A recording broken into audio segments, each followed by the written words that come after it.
Hello, welcome back to Marathon Man, where I'm going through Doctor Who from the very beginning, and you join me as the Cybermen get a rematch with the Doctor already.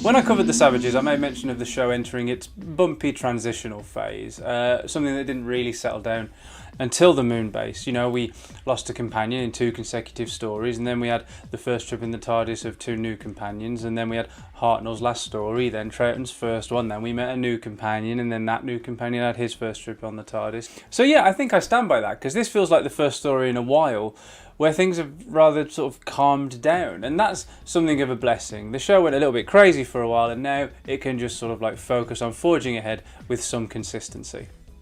However, it could also be considered a curse. During that sustained period of madness, Doctor Who fired off in lots of different directions, and whether through accident or design, went some way in recapturing that limitless sense of experimentation it had in its infancy. And while things do feel like they have settled down with the Moonbase, there's also the slight hint that Doctor Who could be in danger of gathering a bit of moss. That isn't to say that this story isn't much cop, because it's got a lot of things going for it. It's the first rematch for the Cybermen, and because it's the first monster other than the Daleks to get a rematch, that firmly places the Cybermen now as one of the big monsters of Doctor Who. And they get their second go far quicker than the Daleks did. And furthermore, the story is itself, in my opinion, a distinct improvement on their debut appearance in the 10th Planet. While the Cybermen themselves have, in my opinion, lost something with their new design and voice, it's scripted and structured far more efficiently than their first story was. I don't think these new Cybermen are as creepy as the originals, though they do still make for an effective monster. Their marching over the moon is a fantastic image, although I can't help but wish it were the original Cybermen doing it. And this new lot also come with a new theme tune, which, to my ears, is a really, really good one. So no, I don't think these are as good as their earlier counterparts, and I do still like the Cybermen as a concept and as a monster, and the fact that they return so quickly does mean that they needed to be slightly different, I guess, and I do still find them a more intriguing and impactful a villain than the Daleks. So no, I've got no complaints that they're back, even if it is in slightly inferior form. And having thought about it, their redesign also works for story purposes too. Only seeing an arm at the beginning of the Moonbase combined with the story's title doesn't give the game away too early, because it doesn't go the Dalek trajectory of calling itself the Cybermen invasion of the moon. We kick off with a nasty bit of body horror, and then the TARDIS crew find themselves on the moon in 2070, which I guess means this must have taken place after mankind's renewed interest in space travel following the moon hatching and that dragon laying a new one. Jamie gets incapacitated quickly, so is therefore still notably an 11th hour addition to the crew, but his fear of the Phantom Piper actually works really well, so his hasty induction into the crew and therefore speedy incapacitation afterwards actually adds something rather than takes it away. Jamie sees the Phantom Piper, Polly sees a Cyberman. Both carry weight to them, therefore to us. We learn the significance of the Piper to a McCrimmon, and we've met the Cybermen before, so both mean something, even if the editing does kind of make it look like Polly wets herself with fear at the sight of a closing door.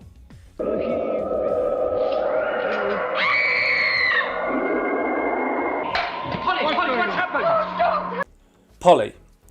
I'm beginning to see her as the new Dodo. So far, very strong debut notwithstanding, she's been written as inconsistently and treated almost as poorly. Here, she's sent off to make coffee by the Doctor, and this has happened enough times now that, sadly, fetching the coffee is irrevocably Polly's thing now.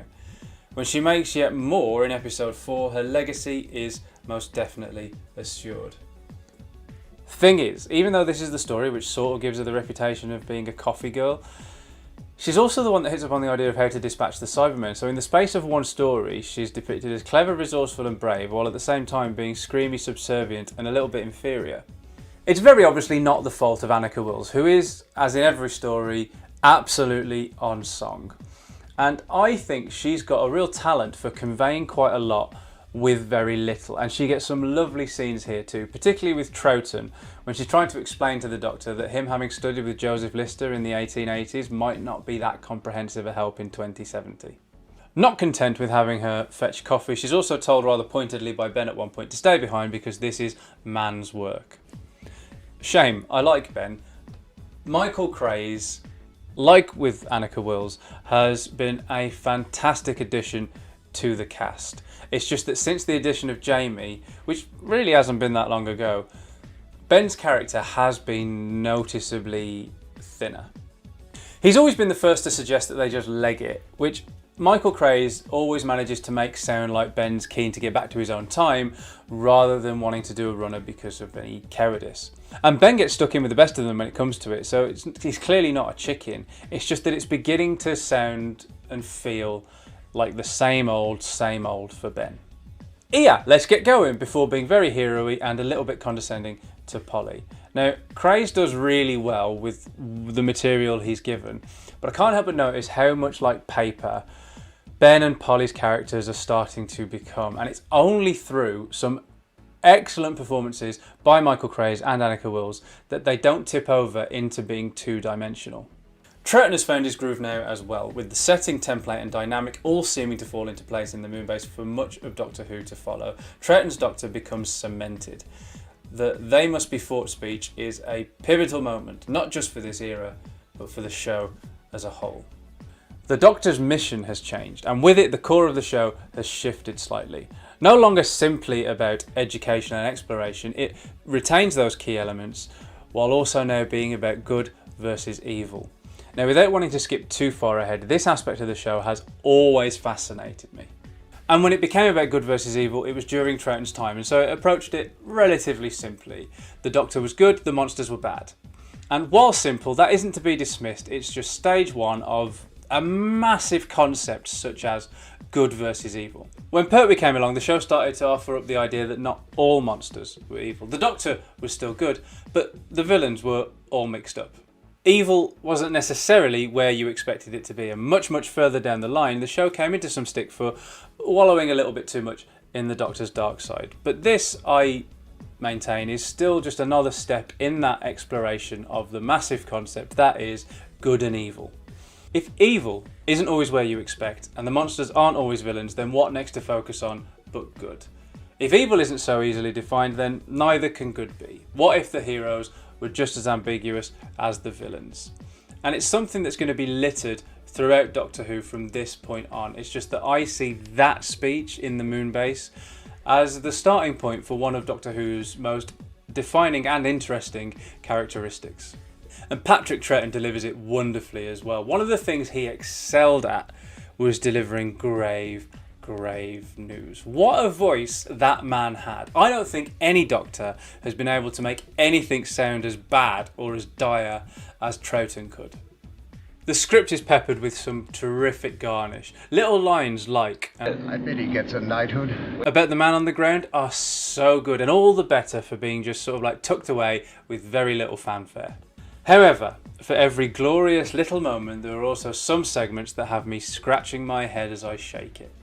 We'll gloss over Saved by the Tray because there's one specific example I want to highlight, and that is the angular cutout. Of course, the angular cutout is preventing us from moving the Gravitron manually. Let's just adjust it and it'll be fine. What an absolutely pointless 6-second diversion.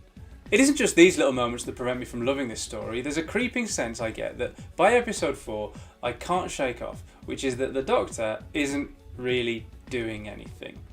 Eventually he hatches a plan to get the Cybermen and their ship to float off into space, conveniently leaving the TARDIS, which seems to get rounds of applause from the staff despite not exactly being the most permanent of solutions. They sure showed us the Cybermen must be thinking, let's let this one slide.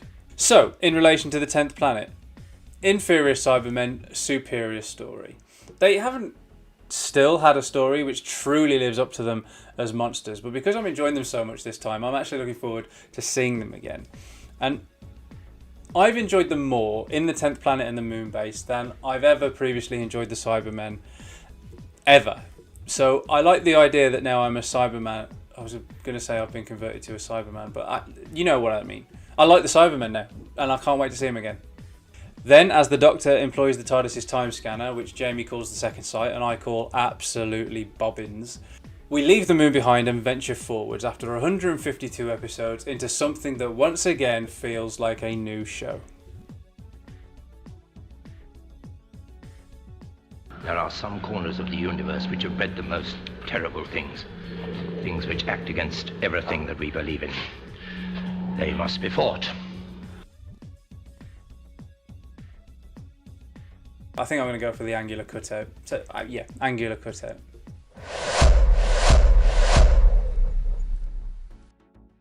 As ever, thank you so much for watching. If you enjoyed this trip to the moon, then you know how YouTube works. Please do hit the like thumb and share. It really helps the channel and I would be immensely grateful.